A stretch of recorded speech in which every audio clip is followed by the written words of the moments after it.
ఈ వీడియో కనుక నచ్చితే ఖచ్చితంగా లైక్ చేయండి. పెళ్లి తంతు జరుగుతూ ఉంటుందన్నమాట. ఇక పెళ్లి ముందు వరకు అన్ని పూజలు అవన్నీ జరిగిపోతాయి.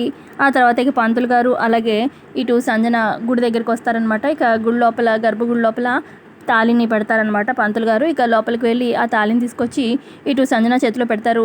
అమ్మ నేను వెళ్ళి చివరి తంతు అది ఏర్పాటు చేస్తానమ్మా, తాళి జాగ్రత్త అని చెప్పి అటు వెళ్తారు.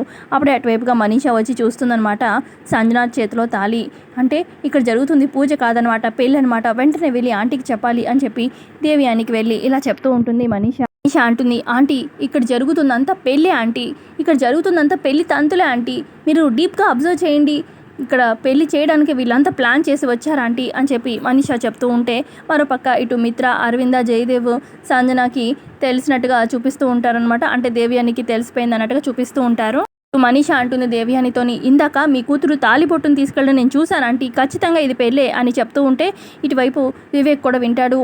అంటే ఈ మనీషా మామ్కి చెప్పేసింది అని చెప్పి చూస్తూ ఉంటాడు. దేవయాని అంటుంది, అసలు ఈ పెళ్లి ఎలా జరుగుతుందో నేను చూస్తాను అని చెప్పి అనగానే వివేక్ షాక్లో చూస్తూ ఉంటాడు ఏం చేయాలా అని చెప్పి.